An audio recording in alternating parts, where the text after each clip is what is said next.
Hello students, today we are going to start new chapter, that is chapter number 12, algebraic expressions. Before starting the chapter, I will tell you that you already studied a chapter algebra in 6th standard, right? Here, this chapter algebraic expression is little bit advanced version of that chapter algebra which you already studied in 6th. Okay? So let me start the chapter. सबसे पहले तो हम ये समझेंगे कि ये algebra होता क्या है. What is algebra? Then what is algebraic expression? Right? So for that, see here, what is algebra? Algebra is a branch of mathematics in which we use variables and statements symbolically. What is written over here? First of all, it's a branch of mathematics. Maths की एक branch है. किस तरह की branch? वहां पर किस तरह के प्रॉब्लम्स का सॉल्यूशन होता है? तो कि ऐसी branch which contains variables and statements but symbolically, जहां पर वेरिएबल्स भी होते हैं और स्टेटमेंट्स भी होते हैं बट सिंबॉलिकली उसको रिप्रेजेंट करना होता है. अब इसका मीनिंग क्या है? तो आप 6th स्टैंडर्ड में ये वर्ड ऑलरेडी जान चुके हो, स्टेटमेंट्स. 6th में आप अलजेब्रा पढ़ चुके हो तो आपको पता होना चाहिए कि स्टेटमेंट्स मतलब क्या. ठीक है, तो स्टेटमेंट क्या होता है? वर्ड्स में आपको दिया हुआ प्रॉब्लम उसे बोलते हैं स्टेटमेंट. ओके, 6th में आप कई सारे स्टेटमेंट्स पढ़ चुके हो, जैसे कि एक्सप्रेशंस ऑन एज, मतलब एज के ऊपर एक्सप्रेशन आपको बनाना है, तो वहां पर इस तरह का स्टेटमेंट आपने पढ़ा था कि age of Rohan is 5 years more than age of Sohan. तो ये हो गया स्टेटमेंट जहां पर कंपैरिजन दी हुई है दो लोगों की एज के बीच में, रोहन एंड सोहन, उनकी एज के बीच में कंपैरिजन वर्ड्स में लिखी हुई है. तो अलजेब्रा के अंदर क्या करना है? वो जो एक्सप्रेशन है उसे आपको सिंबॉलिकली रिप्रेजेंट करना है. वर्ड्स में तो दी है, उसे स्टेटमेंट बोलते हैं जो वर्ड्स में लिखा है. ठीक है, अब आपको उसे सिंबॉलिकली रिप्रेजेंट करना है, सिंबल के फॉर्म में लिखना है और बाद में उसका सॉल्यूशन निकालना है. तो सॉल्यूशन निकालोगे तो आपको मिलेगा क्या? अगर वो एक्सप्रेशन एज के ऊपर है तो आपको एज मिलेगी. ठीक है, अगर हमारा एक्सप्रेशन सपोज कि किसी के प्राइस के बीच में हो, price of 1 kg floor is 5 rupees less than price of suppose 1 kg rice, तो यहाँ पर प्राइस है फ्लोर की और राइस की, उसके बीच की कंपैरिजन दी है. तो ये हो गया स्टेटमेंट क्योंकि वो वर्ड में है. अब उसको सिंबल में आप रिप्रेजेंट करोगे तो वो सिंबॉलिकली जो रिप्रेजेंटेशन हुआ वो बन जाएगा आपका एक्सप्रेशन. ठीक है, तो स्टेटमेंट क्या है, एक्सप्रेशन क्या है, वो सब आप ऑलरेडी जानते हो. यहाँ पर हम सिर्फ वो रिवाइज कर रहे हैं. तो वर्ड में जो दिया है उसको सिंबल में रिप्रेजेंट करना और फिर उसको सोल्व करके उसकी वैल्यू निकालना, ये होता है पूरे का पूरा ब्रांच अलजेब्रा. इस तरह का प्रॉब्लम्स अलजेब्रा के अंदर होते हैं. मैथ्स की ये ब्रांच है. और एक बात, यहाँ पर एक वर्ड लिखा है वेरिएबल. तो first question is what is variable? Variable होता क्या है? दूसरी बात, उसका एक और नेम है, synonym of variable, that is literal numbers. Literal means letters जो कि हम अल्फाबेट के यूज करते हैं, A B C D X Y Z W T P Q like that. क्योंकि हम वेरिएबल्स को इसी फॉर्म में रिप्रेजेंट करते हैं, या तो XYZ होता है, कहीं पर MN भी होता है, कहीं पर PQ होता है, कोई भी लेटर हो सकता है. तो लिटरल नंबर्स इसलिए बोला क्योंकि वो जो लेटर आप ले रहे हो ना, वो किसी ना किसी वैल्यू के लिए ले रहे हो. ठीक है, तो इसीलिए वेरिएबल का दूसरा नाम है लिटरल नंबर. ओके, तो वेरिएबल क्या होता है? यहाँ पर देखो लिखा है वेरिएबल मीन्स क्या? A symbol which takes various values and normally denoted by X, Y, Z. ऐसा सिंबल जो बहुत सारी वैल्यू कंसिस्ट करता है.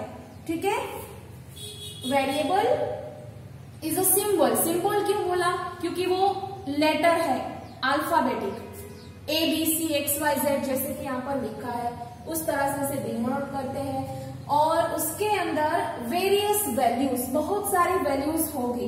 बहुत सारी क्यों? एक ही वैल्यू क्यों नहीं होगी? क्योंकि उसका नाम है वेरिएबल। उसका मतलब है वैल्यू कैन वेरी। उसकी वैल्यू कभी भी फिक्स नहीं रह सकती, वो चेंज होती रहती है। ठीक है, it can very, it can very, it can not be fixed. कभी भी वेरिएबल की वैल्यू जो है वो फिक्स नहीं मिलेगी आपको। ठीक है, और वेरिएबल्स जो है वो इस अल्फाबेट्स से जनरली रिप्रेजेंट होते हैं, लेकिन ऐसा बिल्कुल नहीं है कि इतने ही लेने हैं। आप ABC भी ले सकते हो, XYZWT, कोई भी अल्फाबेट स्मॉल लेटर के ले सकते हो। ठीक है, स्मॉल लेटर। तो ये हो गया वेरिएबल। अब मैंने बोला कि उसकी वैल्यू वेरी करती रहती है, वो भी मैं एक्सप्लेन करूंगी कि क्यों इसकी वैल्यू वेरी करती रहती है। अच्छा देखो, अगर मैं बोलूं कि 2 into x, तो यहाँ पर x जो है वो वेरिएबल है।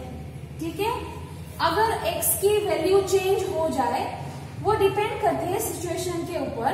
तो x की वैल्यू 1 ले लो तो पूरी वैल्यू 2 1 जा 2 हो जाएगी, 2 होगी तो ये 4 हो जाएगा। ये एक टर्म बन गया। इसे क्या बोलते हैं? टर्म। वो भी हम देखने वाले हैं नेक्स्ट में, टर्म क्या होता है। ठीक है, तो वेरिएबल का यूज इस तरह से होता है, use of variable, right. Term जो है वो वेरिएबल से बनता है। तो वेरिएबल अल्फाबेट है स्मॉल लेटर का, और बहुत सारी वैल्यू, बहुत सारी मतलब at a time 1 value can be there.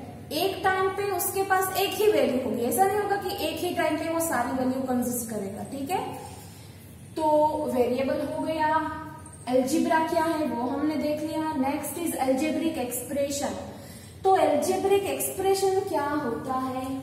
Let me read the definition of algebraic expression. ये बहुत इजी है, देखो। Combination of constants and variables. किसका कॉम्बिनेशन करना है? कॉन्स्टेंट्स का एंड वेरिएबल्स का। अब वेरिएबल्स तो हमें पता है, लेकिन कॉन्स्टेंट पता नहीं है। तो कॉन्स्टेंट मतलब ऑपोजिट ऑफ वेरिएबल। वेरिएबल का मतलब क्या था? Variable, which can able to vary, जो वेरी हो सकता है, बदल सकता है, उसे वेरिएबल बोलते हैं।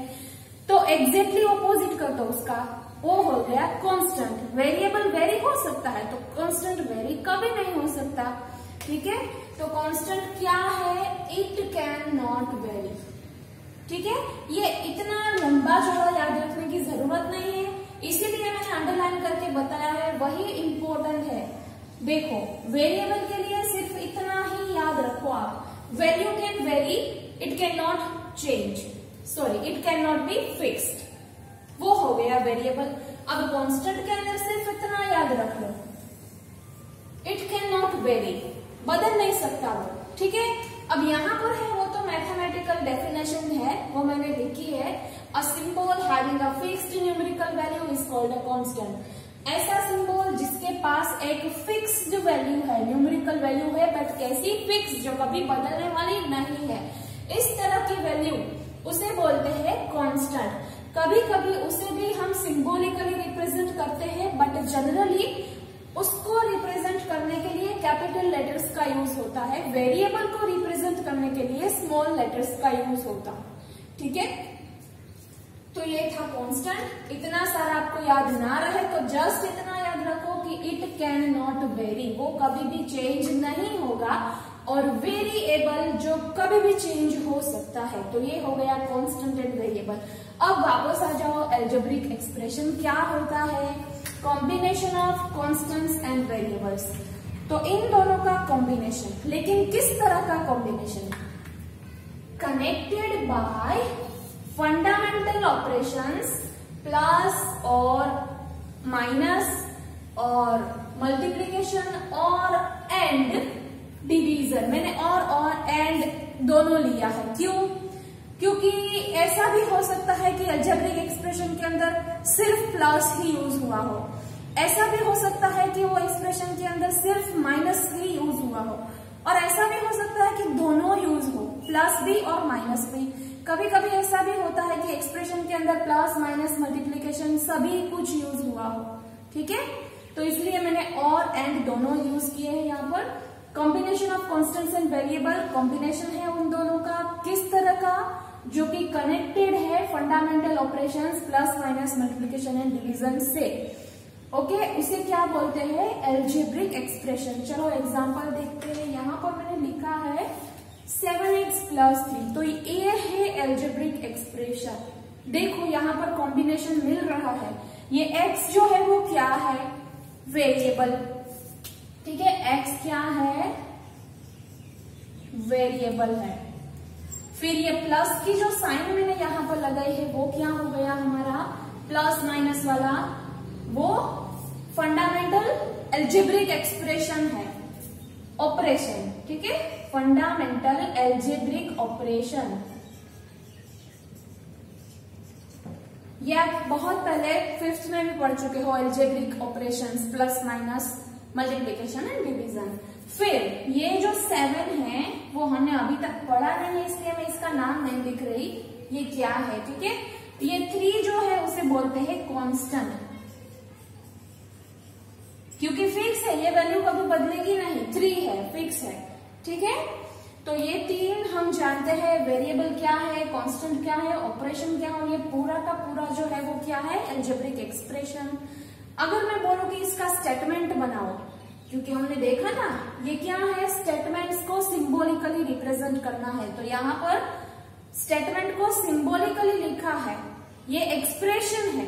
अब मैं इसका उल्टा पूछ रही हूँ कि इसका स्टेटमेंट क्या हो जाएगा, तो आप कोई भी सोच सकते हो। देखो मैं ऐसा बोलती हूँ कि 3 is added to the 7 times of a number। कोई एक नंबर है, उसका 7 टाइम्स कर दो और बाद में 3 को ऐड कर दो। तो ये जो मैंने बोला 3 is added to the 7 times of a number, that is called statement। ये हो गया स्टेटमेंट। यहाँ पर जो सिंबॉलिकली लिखा है ये हो गया एक्सप्रेशन। फिर वेरिएबल क्या है, ऑपरेशन क्या है, कांस्टेंट क्या है, ये देखा। अब ये 7 क्या है, ठीक है। तो चलो 7 जो है ना वो ये है coefficient, 7 is coefficient. Let I write over here.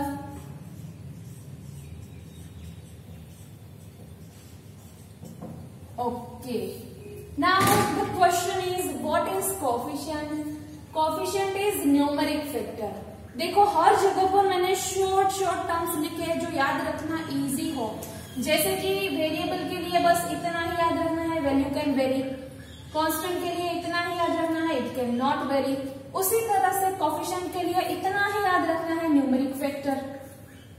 समझे, न्यूमेरिक फैक्टर ये जो है डिस्क्रिप्शन है, समझाने के लिए लिखा है, बट याद इतना ही रखो, ये न्यूमेरिक फैक्टर है, एक नंबर है और कुछ नहीं, ठीक है। किस तरह का number, in a term of algebraic expression numeric factor which contains the sign of term is called the coefficient। पहले तो ये ब्रैकेट भूल जाओ थोड़ी देर, यहां से लेकर यहां तक एक ब्रैकेट लिखा है वो भूल जाओ, ब्रैकेट के बिना पढ़ो। In a term of algebraic expression numeric factor is called a coefficient.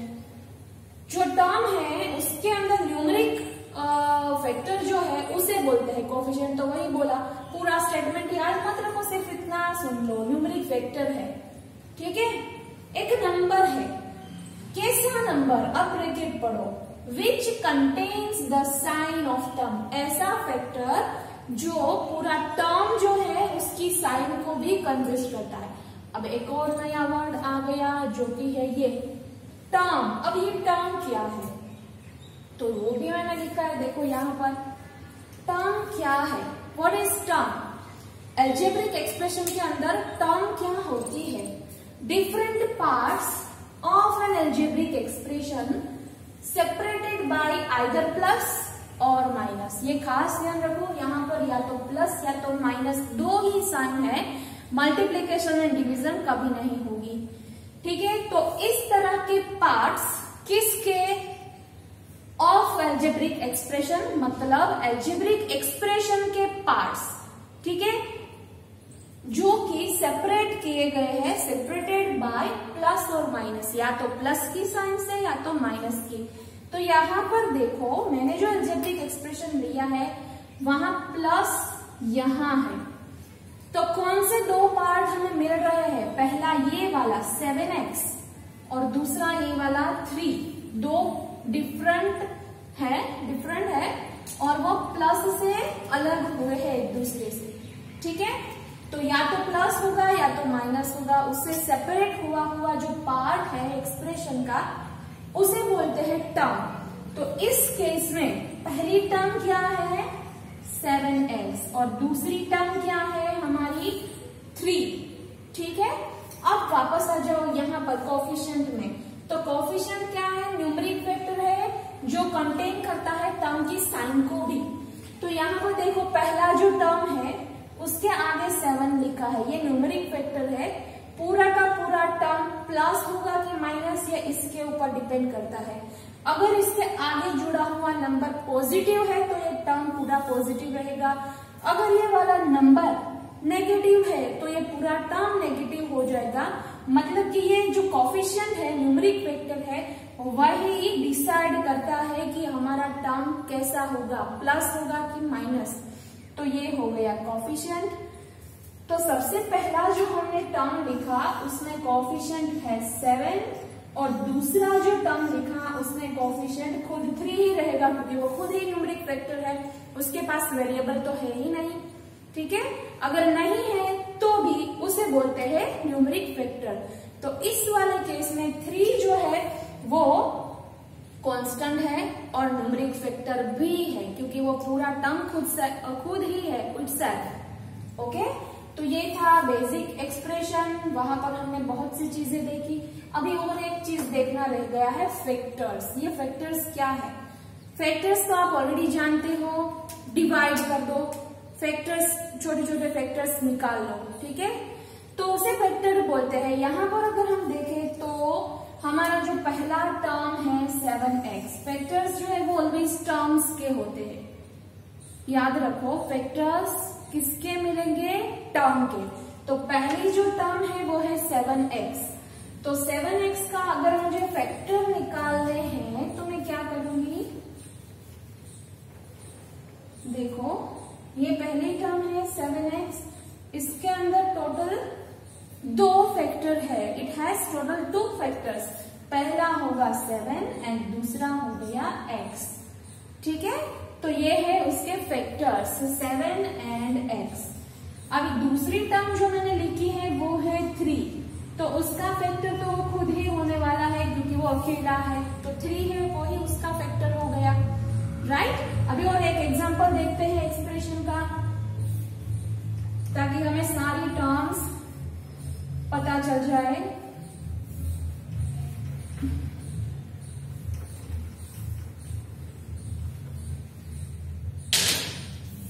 Okay, see here I am writing the expression 7xy minus 3x plus 4y minus 12। बड़ा वाला एक्सप्रेशन लिखा है मैंने। तो सबसे पहला क्वेश्चन यहाँ पर टर्म्स कितनी है? Terms, how many terms are there? Term क्या है? जो प्लस माइनस से सेपरेट हुआ हो उसे टर्म बोलेंगे। तो पहली वाली टर्म कौन सी होगी? दूसरी वाली, तीसरी वाली एंड चौथी वाली। फर्स्ट ऑफ ऑल 7xy के बाद माइनस है, देखो तो मतलब यहाँ पर ये पहली टर्म कंप्लीट हो गई। First term is 7xy, okay. Second term क्या है? 3x क्योंकि इसके आगे माइनस है और पीछे प्लस है, तो दो साइन के बीच में जो है प्लस माइनस के बीच में वही हो जाएगी टर्म। लेकिन और एक बात ध्यान रखो, यहाँ पर लिखा है कोफिशिएंट के अंदर, देखो which contains the sign of term. तो ये जो पूरा टर्म है ना उसकी साइन कौन कंटेन करेगा? इसका कोफिशिएंट। और कोफिशिएंट क्या है? 3। तो ये पूरा टर्म माइनस हो जाएगा क्योंकि ये माइनस वाली साइन 3 के पास जाएगी, क्योंकि 3 कोफिशिएंट है जो पूरा टर्म का साइन कंसिस्ट करता है। तो दूसरी टर्म 3x नहीं होगी बट -3x होगी। क्लियर? नेक्स्ट इससे आगे गए तो 4y है। और एक बात, 4 के आगे प्लस की साइन है, तो मैथमेटिक्स में जनरली प्लस की साइन है तो मेंशन करना जरूरी नहीं होता। ठीक है, मेंशन करना जरूरी नहीं है कि ये प्लस है। अगर आप इसके आगे कोई भी साइन नहीं लिखोगे तो बाय डिफॉल्ट ऐसा माना जाता है कि ये प्लस ही है। तो इस यहाँ पर जैसे हमने माइनस को मेंशन किया उस तरह से प्लस 4y लिखने की जरूरत नहीं है, तो हम इस प्लस को निकाल देंगे। तो ये हो गई third term. And finally last term 12, but उसके आगे माइनस की साइन है तो हम लिखेंगे -12। तो ये हो गई 4 टर्म्स। ठीक है, उसके बाद निकालते हैं फैक्टर्स। हमने देखा टर्म्स क्या है, अब निकालो फैक्टर्स। तो पहली जो टर्म है उसमें कितने फैक्टर्स है? 3 फैक्टर्स, 7, x एंड y। 7 भी है, x भी है और y भी है। Next is -3x। तो यहाँ पर फैक्टर्स कितने हैं? -3 है और x। थर्ड टर्म में कितने फैक्टर्स हैं? 4 and y, 2 factor. And finally last is -12। तो वहां पर एक ही फैक्टर मिलेगा, वो खुद, क्योंकि वहां पर वेरिएबल नहीं है। तो टर्म्स पता चल गई, फैक्टर्स पता चल गए। अब क्या जानेंगे हम? अब बाकी है वेरिएबल्स, कांस्टेंट्स एंड कोएफिशिएंट। चलो वो भी जान गए। तो सबसे पहली जो टर्म है हमारी, वहां पर वेरिएबल्स क्या है, कितने हैं और क्या है? तो देखो 2 है, x एंड y, ये दोनों ही वेरिएबल है। ठीक है, क्योंकि आप देख लो वेरिएबल किसे बोलते हैं? x, y, z, abc, जिसकी वैल्यू चेंज हो रही है। तो यहाँ पर 2 वेरिएबल है x एंड y। अगर कोएफिशिएंट की बात करो तो यहाँ पर कोएफिशिएंट 1 है, 7। कभी भी एक टर्म के अंदर एक से ज्यादा कोएफिशिएंट नहीं हो सकते, कोएफिशिएंट 1 ही होगा। ठीक है, तो इसका कोएफिशिएंट है 7, राइट। तो ये 7 कोएफिशिएंट बन गया और x y वेरिएबल। तो टर्म जो है वो किससे बना? कोएफिशिएंट एंड वेरिएबल का कॉम्बिनेशन है। टर्म जो है वो क्या है? कोएफिशिएंट एंड वेरिएबल का कॉम्बिनेशन। और ऐसी बहुत सारी टर्म्स को आप ज्वाइन कर दो प्लस या तो माइनस की साइन से, तो बन जाएगा एक्सप्रेशन। तो वही लिखा है, देखो इसकी डेफिनेशन में, constants and variables which are connected by either plus और माइनस और मल्टीप्लिकेशन और डिवीजन। ठीक है, तो ये हो गया अलजेब्रिक एक्सप्रेशन। दूसरी टर्म में देखो -3x। तो x जो है वो वेरिएबल है, -3 जो है वो न्यूमेरिक वैल्यू है, न्यूमेरिक फैक्टर है, इसीलिए वो कोएफिशिएंट है। ठीक है, नेक्स्ट इज 4y। तो 4 जो है वो कोएफिशिएंट बन गया, y जो है वो फैक्टर बन गया। और लास्ट वाला जो टर्म है -12, वहां पर कोएफिशिएंट भी वही है, -12 एंड फैक्टर भी वही है, क्योंकि वहां वेरिएबल नहीं है। ठीक है, तो आई होप आप समझ गए हो। बहुत सारी टर्म्स यहाँ पर लिखी है, वेरिएबल क्या होता है, कांस्टेंट क्या होता है, कोएफिशिएंट क्या होता है, फिर टर्म क्या होती है एंड फैक्टर्स क्या होते हैं। ठीक है, अब अगर एक और ट्राई करती हूँ मैं, देखो मैं आपको टर्म दे दूं तो आप एक्सप्रेशन बना पाओगे। देखो बहुत सी टर्म्स है जिसमें आप या तो प्लस या तो माइनस से ज्वाइन कर दो तो एक्सप्रेशन बन जाएगा।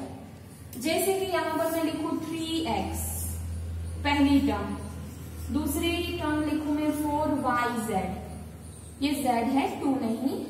फिर मैं लिखूं -7xy और लास्ट में मैं लिख रही हूं सपोज 19। ये 4 टर्म है मेरे पास, मुझे एक्सप्रेशन बनाना है तो बन जाएगा। पहली टर्म क्या है? 3x।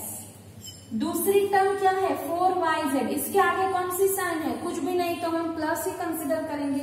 तो ये हो गया प्लस 4yz। तीसरी टर्म है -7xy, तो यहाँ पर आएगा -7xy। और लास्ट की टर्म है -19।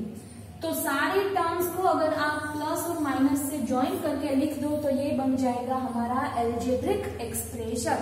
ठीक है, अब इसका सॉल्यूशन कैसे निकालें वो भी हम देखेंगे। सॉल्यूशन का मतलब क्या है, जो वेरिएबल्स है उसकी वैल्यू हमें दी जाएगी, यहां पर रख दो वैल्यू और निकाल लो answer.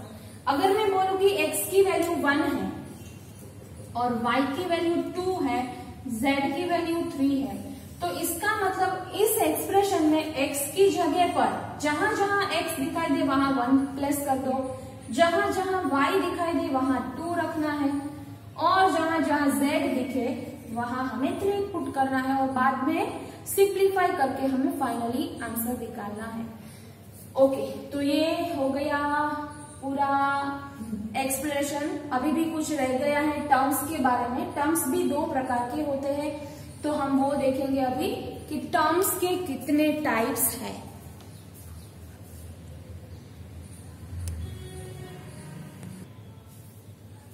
Next is like and unlike terms. Terms के 2 टाइप्स है, लाइक टर्म्स एंड अनलाइक। तो लाइक टर्म किसे बोलते हैं एंड अनलाइक, तो वो तो कॉमन सेंस है कि जो लाइक नहीं होगा वो अनलाइक हो जाएगा, तो दोनों को याद रखने की जरूरत नहीं है, सिर्फ इतना याद रखो लाइक टर्म किसे बोलते हैं। उसके बाद पता चल जाएगा कि जो लाइक नहीं होगा वो अनलाइक हो जाएगा। तो लाइक टर्म्स क्या है, in an algebraic expression the terms ऐसी term having same literal factors. अब लिटरल फैक्टर्स क्या है, मैंने यहाँ पर बताया है, लिटरल फैक्टर्स वेरिएबल का ही दूसरा नाम है। तो ऐसे terms having same literal factors, जिसके पास सेम वेरिएबल्स हो, ऐसी टर्म्स जिसके पास सेम वेरिएबल हो, same variable, they are called like terms, उसे लाइक टर्म बोलते हैं। मैंने यहाँ पर ब्रैकेट में लिखा है लिटरल फैक्टर्स क्या है, वेरिएबल्स है, लेकिन और एक बात भी लिखी है विथ इक्वल पावर। ऐसा क्यों, वो भी मैं एक्सप्लेन करूंगी कि ऐसा क्यों लिखा कि वेरिएबल्स विथ इक्वल पावर, ठीक है। तो ये हो जाएगी लाइक टर्म्स, ऐसी टर्म्स जिसके पास इक्वल वेरिएबल्स है और उसके पावर्स भी इक्वल होने चाहिए। तो जो ये कंडीशन फॉलो नहीं करेगा उसे बोलेंगे हम अनलाइक टर्म्स। तो एग्जाम्पल देखते हैं। अगर मैं लिखूं 3x, 2x, तो ये दोनों हो जाएगी लाइक टर्म्स। क्यों, क्योंकि देखो क्या है, इक्वल वेरिएबल्स, बस इतना ही याद रखो, सेम वेरिएबल, जिसके पास सेम वेरिएबल है वो लाइक टर्म मानी जाएगी। हाँ, ये भी इंपॉर्टेंट है कि इक्वल पावर, उसके पावर्स भी इक्वल होने चाहिए। तो यहाँ पर दोनों ही वेरिएबल x है, तो 3x and 2x like term हो जाएगी। अब अगर मैं ये लिखूं कि 3x y एंड 2yx, तो क्या ये लाइक टर्म मानी जाएगी? यस। क्यों? क्योंकि यहाँ पर भी xy वेरिएबल है, यहाँ पर भी xy, ठीक है, y पहले है x बाद में, इससे कोई फर्क नहीं पड़ेगा क्योंकि तीनों मल्टीप्लीकेशन में ही है। तो मल्टीप्लीकेशन का रूल यहाँ पर वैलिड है, that which property, commutative property, right. हम इसके ऑर्डर चेंज कर सकते हैं।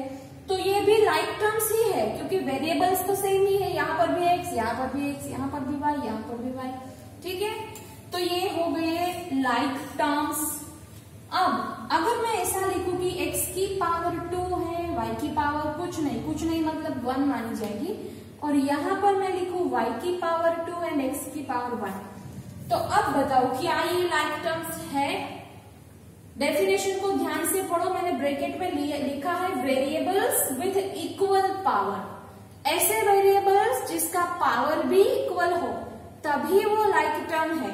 तो यहाँ पर x का पावर 2 है और यहाँ पर x का पावर 1 है। दूसरा देखो, y का पावर यहाँ पर कुछ नहीं तो 1, और यहाँ पर y की पावर 2 है। तो वेरिएबल्स तो इक्वल है लेकिन पावर्स जो है वो सेम नहीं हो रही। तो इस रीजन की वजह से ये दोनों अब लाइक टर्म्स नहीं रहे, तो ये क्या बन गए? अनलाइक बन गए, अनलाइक टर्म, ठीक है। अगर मैं ऐसे लिखूं कि यहाँ पर भी स्क्वायर कर दूं, यहाँ पर भी स्क्वायर कर दूं, तो अब वापस वो लाइक बन जाएंगे क्योंकि वेरिएबल्स भी सेम है और पावर्स भी। देखो यहाँ पर भी x की पावर 2, यहाँ पर भी x की पावर 2, यहाँ पर भी y की पावर 2, यहाँ पर भी y की पावर 2, तो अब ये दोनों वापस से लाइक बन गए। ठीक है, तो यही देखना है वेरिएबल्स इक्वल है या नहीं और उसके पावर्स भी इक्वल है या नहीं। और एक एग्जांपल, चलो मैं लिखूं -3ab² और लिखती हूँ 7abc, फिर 10acb²। तो मैं बोलूंगी कि इन तीनों में से लाइक टर्म्स फाइंड करो। तो ये देखो कि तीनों के पास वेरिएबल्स क्या है, एबीसी एबीसी एबीसी। तो वेरिएबल्स तो सेम ही है, पावर चेक करो। ए की पावर 1, यहां पर भी 1, यहां पर भी 1। बी की पावर 2, यहां पर 1, यहां पर 2। सी की पावर 1 1 1। तो ऐसी कौन सी दो टर्म मिली जहां पर ए बी सी तीनों की पावर इक्वल हो रही हो? देखो ये वाली, ए की और सी की 1 1 है और बी की पावर यहाँ दोनों के पास 2 है। तो ये पहली और आखिरी जो मिल रही है वो क्या मिलेगी हमें? लाइक टर्म्स है। और ये 7abc की वजह से ये दोनों अनलाइक हो जाएंगे, ये दोनों भी अनलाइक हो जाएंगे। अगर मैं फर्स्ट एंड लास्ट देखूं तो वो दोनों लाइक हो जाएंगे, लाइक टर्म्स। ठीक है, तो इसके हम बहुत सारे सम्स की प्रैक्टिस करेंगे, डोंट वरी। अभी तो सिर्फ एक्सप्लेन कर रही हूं मैं कि ये होता है ऐसा। अब इसकी प्रैक्टिस करोगे तो ज्यादा समझ जाओगे कि लाइक और अनलाइक टर्म्स क्या होती है। अब नेक्स्ट टॉपिक हम नेक्स्ट लेक्चर में देखेंगे। Thank you.